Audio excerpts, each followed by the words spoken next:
Assalamu alaikum wa rahmatullah. Here is Mahnaz Bahaji, your host on a Muslim family in Europe. We are all in Ramadan, alhamdulillah, the holy months. But then, do we really recognize what does that mean this month to us? How are we going to train ourselves and overcome this dragon that called nafs? That Ramadan is a very short period, limited time for us to train that, which is not easy, to carry on for whole rest of the other year that reaches to the next Ramadan. This is another story. But these months going to be a very exceptional and very, very spiritual if we pay attention and if we focus on what we're doing. And hopefully may Allah give all of us the opportunity. But however, for the people my age is another story. For the people who are young is the story that we're going to hear. Today is Hind with us, who is a student in Metropolitan, and she's interested in broadcast and documentary and filmmaking. And today Yasin Benatresh, who is French Algerian, has finished his studying on business, going to elaborate on this month of Ramadan. Let's go and listen to them to see what they've got to say and what experience they have in their own homeland and here. Yasin, very welcome to the program. Thank you. So you're French Algerian, so you lived in Algeria? No, actually I never lived in Algeria. No, you never lived in Algeria. Yes, I was born in France. But my parents immigrated to Algeria. You sort of regularly visit, and you were visited recently. Year. So what does that mean, Ramadan, to you?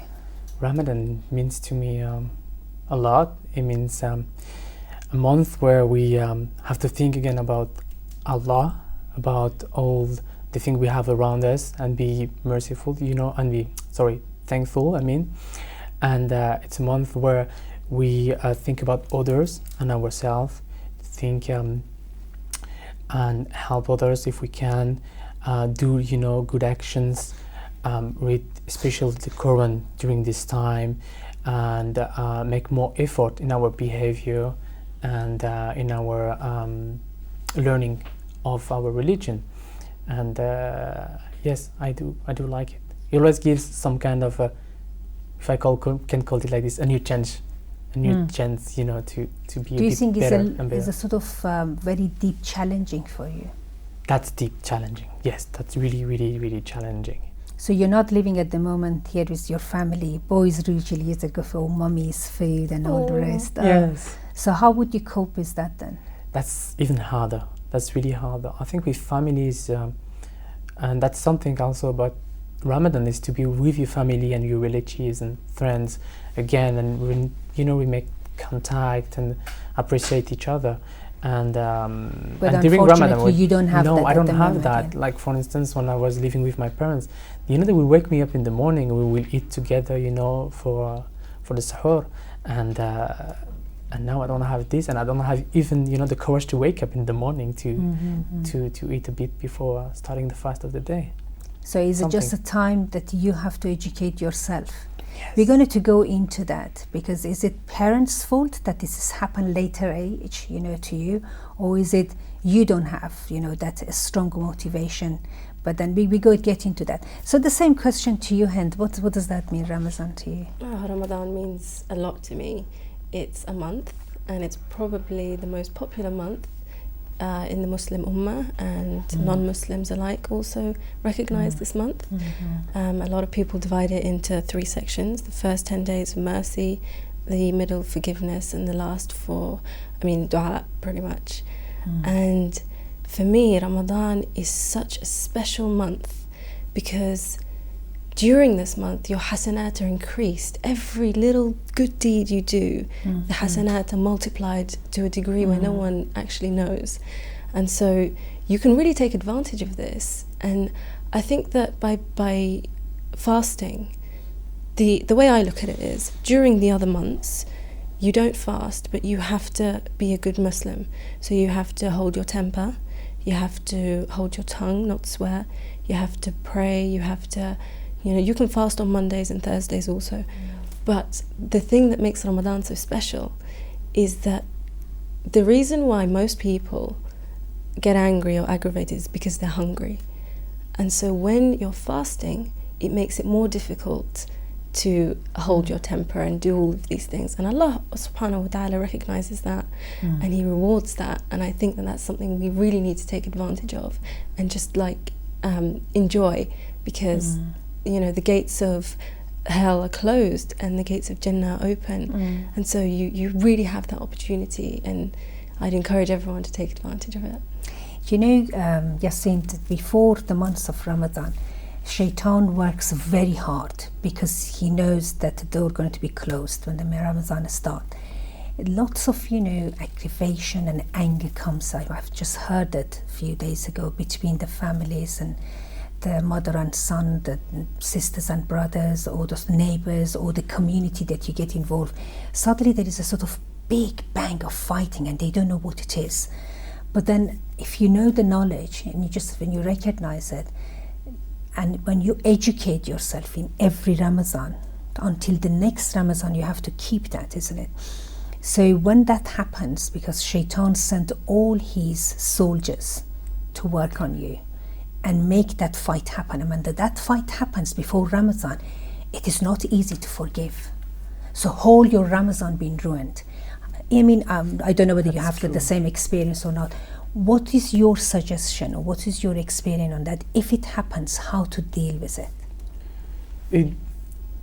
I think first of all, about what you were saying, like all those troubles just before Ramadan, in a way it does happen, but in another way there's a lot of that could explode.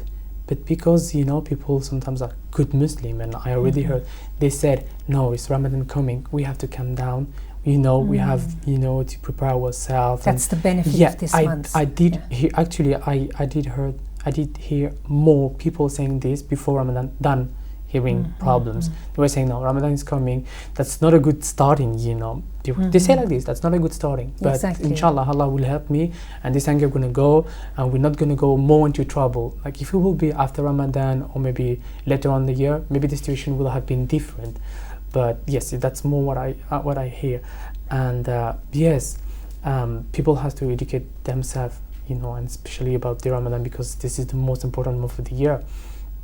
And yes, they should forgive themselves. They should be, you know, more accepting each other, and said, okay, we all not perfect. You know, you can say something that actually you didn't mean, or you wanted to say something else, and I will take it in the wrong way, and that will start troubles. Here, Shaitan, and we should, you know, say that Ramadan is coming. We should get together.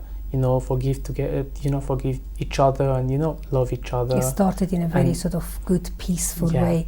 What is your view on that? Well, I think that before Ramadan, like you said, the troubles and all those other sorts of things, I don't think it ruins your Ramadan as such, because in Islam, as you know, if we ask for forgiveness sincerely, we receive it. And I think Ramadan perhaps will help you to do it. Yes, and allows you to make up for that. Obviously, if you had a fight with your mother's considered extremely highly in Islam, and therefore you'll have to apologize to her and perhaps even kiss her on the head or hand, and your mother always forgives you. And so I think if you're having troubles and if you're having problems following the deen, really take advantage of Ramadan and learn about it, because the more you learn, the easier it becomes to follow, and zikr is extremely important. Yes, it is.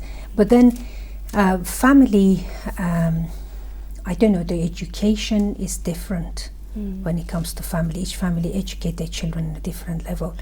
With the family, perhaps you could, but with the neighbors and community, when the sort of big row happens, for whatever the reason are, it is not easy to let it go. How would you think, you know, I will come to you, how would you think, you know, you can advise people in your own experience, particularly, okay, you were expecting from an elderly person who really trained themselves, they had opportunities, expectation is quite high, and they should know they should do it instantly.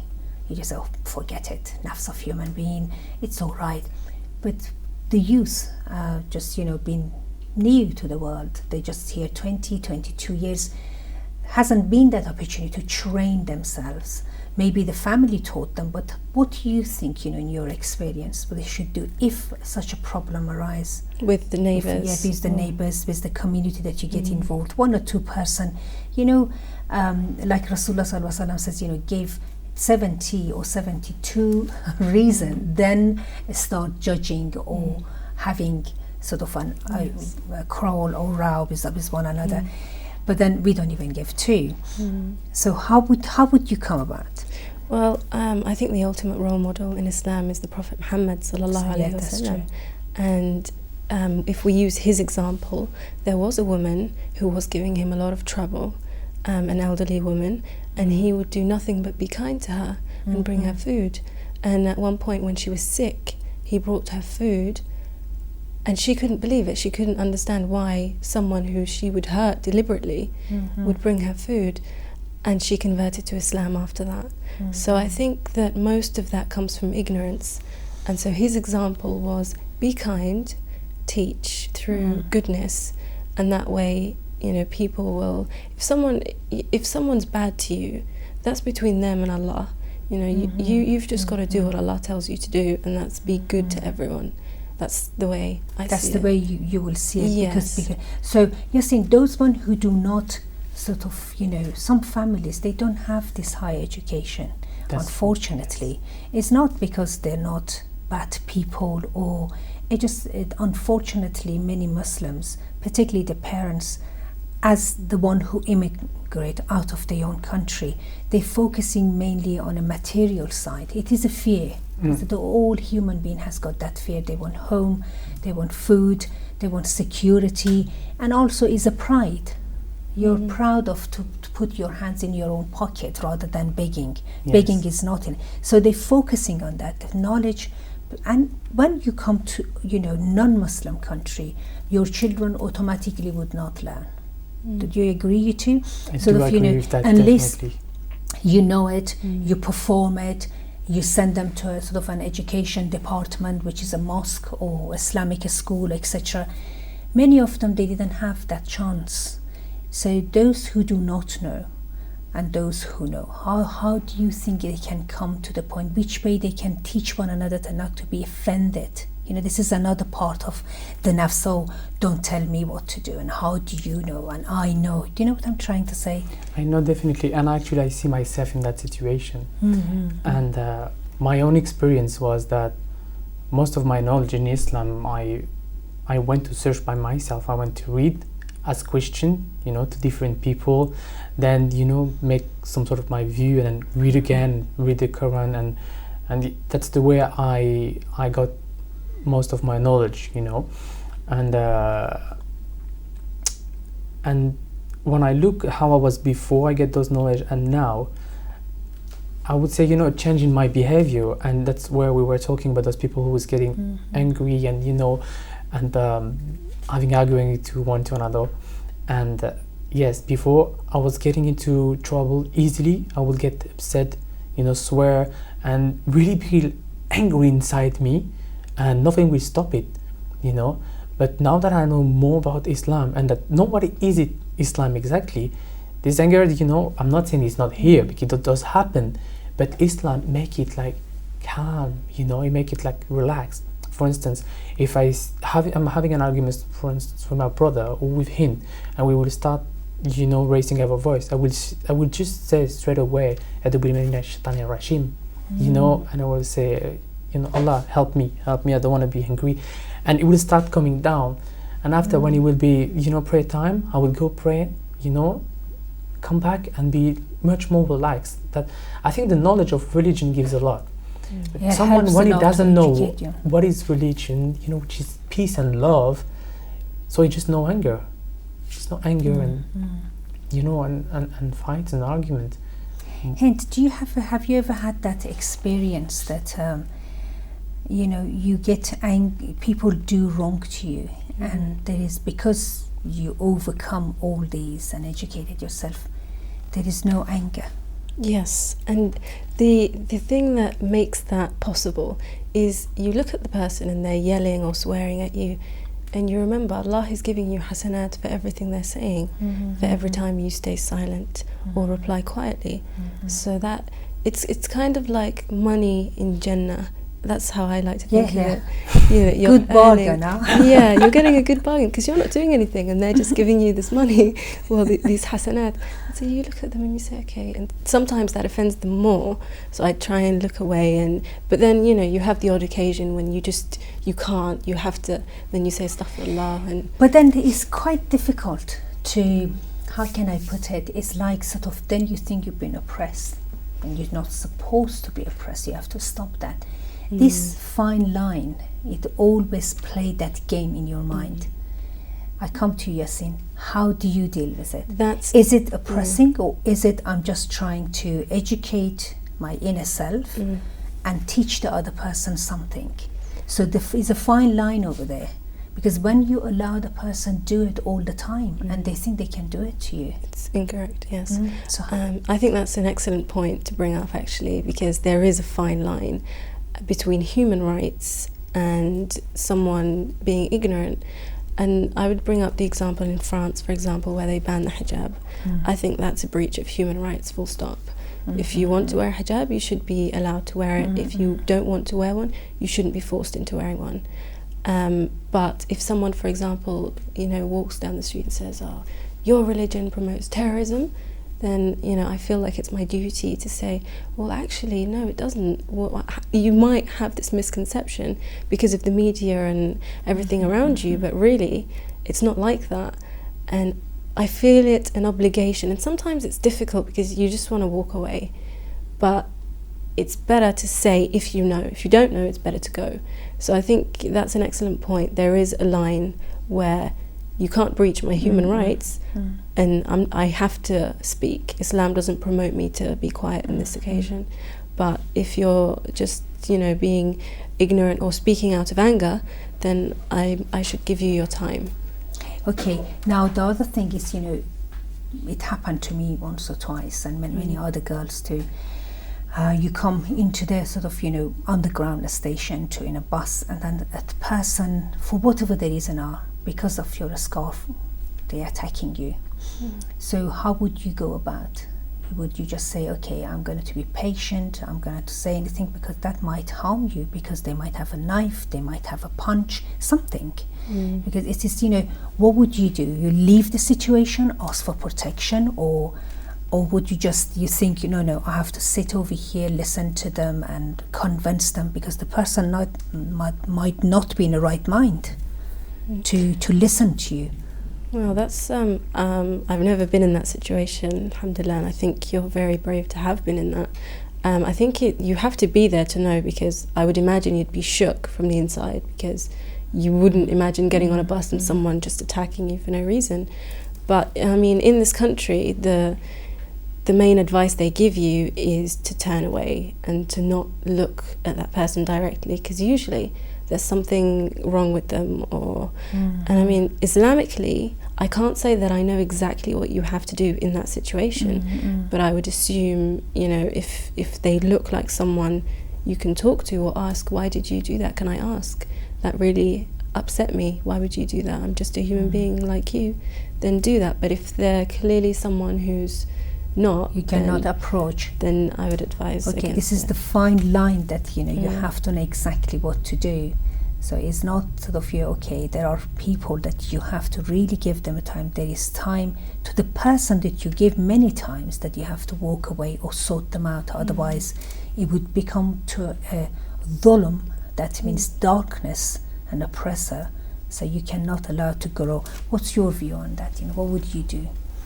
It's true that, as she said, it's very, very, hard situations. Well, I haven't been aggressive before because of wearing a scarf, but this is for women. Yes, somebody exactly. was just saying, but women has to really. I mean, there was a sort of one of the sheikh was talking that you man, put a scarf on, go in the middle of the society, just see what it feel. Everybody is staring at you. So then your sister, your husband, your wife, your mother doing a big job. That was a very good way to put it. Go on. But what happened more to me is when I'm maybe with a group of people, and because they hear my French accent, and probably because I say that I'm French, that I'm not like a real Muslim, or I'm just saying Muslim but not practicing. I don't know what their view is most of the time, because I don't have to tell them what I do when I'm home. And so they will think that I'm open-minded. So they will sometimes start talking about Islam and saying things, and most of the time it's a little bit attacking, but in a polite way, like separation of women, the scarf, the human right for women, cutting the hands from four wives and all the rest. Some this kind of things. And it's true that I don't I don't argue back. I don't get upset. I just give them some examples, and most of the time they're like, this is this. I said, the Prophet worked like this. Our Prophet was doing this and that, and he teaches us this and that, and he's told us things through Gabriel about Islam. And I try to them. I don't have a lot of knowledge about Islam, and I try to give like the most basic examples. And most of the time they're like, I never heard that. And said, do like I did. I read the Bible to know your religions. Why don't you read the Quran to know our religion? It doesn't mean because you're reading the Quran that you're becoming Muslim. Just read it to know what is it, to know more about us, to understand us. And I have few people that actually bought the Quran to read it, just to know more, because I give them some example that make them, get more interested. I said, people are doing this. The media said that, and so try to read just a book. How many books do you read in your life? A lot. So just read one, the Quran. You'll know more. Well, I mean, we do know Quran is not a book, but for them we have to present it like that. Exactly. Well, you hold there, because we're going to go for a break. Ramadan and a lot into it. If we recognize where we are and which months we are, then we can make most of it. Please stay in tune. Assalamu alaikum wa rahmatullah.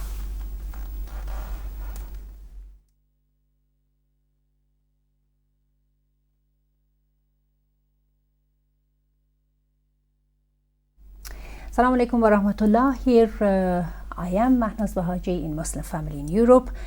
The subject is Ramadan. What does it mean to me or to you and to my guests, Yasin and Hind? Okay, Hind. Now, what is important, the practicing, those rituals that you think is so important to focus on in Ramadan? Well, I think this is the one thing that a lot of people trip over on, and that's salat, prayer. A lot of people think they can fast and sleep, but in actual fact we know for a fact that prayer is more important than fasting itself. So I think prayer is something that you try your best not to miss. It's sunnah to wake up for suhoor, and right after it you have Fajr prayer, and you can train yourself to pray Fajr from that, and then Dhuhr, and you can have a little nap. I mean, they say it's sunnah to nap, but then Asr, Maghrib, and then you've done the whole day, mashallah, and you fasted too. So I think Ramadan is really about ibadah, worship, and worship helps you as well as helps everyone around you, because you're so much of a better person. So for me, the most important thing I'd say is prayer. Is a prayer. Yes. What's it? What sort of more important act do you take on? You think Ramadan will teach you to focus? It's the behavior, and to keep yourself calm, and because there's a lot to do. You have to be concentrated, make your prayer on time, read a bit, make sure you don't swear, and and keep focus on things that you used to do. So that's a plus. And and not eating as well is a lot, actually, a lot to work on, because this is the stomach that speaks I'm hungry, but the mind can control that as well in a way. So if you accept it, and it's the way I think it. When I accept it, but for the few first days, it's very hard to accept it, but then you get used to it. When you accept it, is much easier. And I don't have one thing that I think is more important. I think this is the whole thing. The whole month of Ramadan is just so important. Everything is much harder, but the reward is much bigger. The stomach is the place of all illness. So, I mean, the sunnah of Rasulullah Sallallahu Alaihi Wasallam is that every Monday and Thursday he was fasting. In fact, he was every week giving a break to his stomach. It's that incredible. This machine works in and out, day in and out, all the time, all the year round. But then every Monday and Thursday, I don't know whether, I mean, it was perhaps sometimes it was obligatory for him to do, but it would be, I mean, have you tried that before, every Monday and Thursday to fast, or do you think that would teach you to go about and sort of consider it? What's your mind telling you? No. You wouldn't do Monday and Thursday? I think fasting is hard. I think fasting is hard, and doing a whole month is just enormous for me, and I'm so proud of myself when I do 1 month. But maybe, you just want to do the obligatory. Okay, I come yes, to your end. Yes, doing the obligatory is one thing, and when I make it, I'll say Alhamdulillah, because I've done it. And for now, I'm not really ready to do a lot more, but inshallah, in the future, I will try. So in your case, mommy is not there to wake you up and give you nice No. food. So you're training yourself to wake up. Yes. And you train yourself to cook nice food for you. So there Yes. are two which you didn't have before. And then it's just sort of, the fasting. You And think, alone. these 4 training for the beginning of your life is enough. You don't. It is very good advice, actually. You shouldn't pressure rise, your mind and your body is not right. You have to, everything has to come gradually. But would you see yourself in a future age of 35, 40, going to be daddy, inshallah? Inshallah. So do you think, you can combine all these in 1 month? Yes, we can. Yes, and if a person like your age already doing it, how do you think they doing it? Well, what is the key? The first thing comes into your mind. The key, I don't think there is a key, because even a few days ago I was thinking just about my life, and I was saying Alhamdulillah about my life, and I was saying I'm doing all of this by myself, studying, and trying to be a good Muslim, being away from home, not having my family. I come from a big family. I have 5 brothers and 2 sisters, and when you find yourself alone, it's very, very hard. And I'm very close to my parents as well. I see. And I was like, Alhamdulillah. I was just asking, where do I get this courage to do all of this? Where do I get it? And I was like, Alhamdulillah. It's Allah who's pushing me. The key is Allah. When you take 1 step towards Him, He'll help you. Exactly. 10. Yet it is the key. That's just the key, Allah. Subhanallah. No, that was, I was going to, I wanted to hear it, and it come from you. So, okay. Yes, obviously, Allah is, closer to you than your jugular vein. Then He said, the fasting is for me, and I am the one who would reward it. Yes. So, what is it, how would you think, what is this Ramadan, do you think you could carry on every Monday and Thursday to give a break to your body, or do you think that Ramadan would be enough as a break? I definitely have been trying to do that. Definitely, it's something I really, really want to do. And I think that everything Sayyidina Muhammad alayhi salatu wasalam did was just an example for us. And the more we follow him, the closer we are to Allah. And as you said, if a man comes crawling to Allah, he walks to him, and if he walks, Allah runs to him. So the more effort we make, the greater the effort coming towards us. And so I think that it would be really great, every time I fast, maybe sometimes Monday, and then Thursday something happens, and then I fast the next Thursday, then Monday something happens, then I forget, then, but I also believe, like Yasin said, that things have to come gradually. If you force yourself suddenly to pray all the sunnah, fast during Mondays and Thursdays, and stop everything, change the way, it's not going to last. It has to come gradually, just like Islam did. It didn't ban everything straight away. It gradually started. It started off with alcohol. You weren't allowed to pray when you were drunk, and then it became haram. So things have to be gradual. You have to teach yourself, I think. And I think that's the way forward. You put your faith in Allah subhanahu wa ta'ala, and He'll guide you. Yeah. The other thing is, the reason I ask this, Ramadan has got a special atmosphere, as we talked about it. The door of paradise is open. The shaitan door is closed. Then you would definitely recognize it is your nafs. I mean, shaitan works with the nafs. Nafs is an element and a key for him to trigger, turn on and off. But then this is you, it's not shaitan. Yeah, Rasulullah sallallahu alaihi wasallam, somebody asked him, have you got a nafs? He said, yes, but I made it Muslim. It's amazing. He made his nafs submissive to himself. His mind will tell his nafs, I'm not going to do that. The nafs says, labbaik. Because he trained the nafs. He's not going to do wrong action. As you said it, that Rasulullah sallallahu alaihi wasallam he was the most, the best example for mankind. But what is it, Yasin, out of months of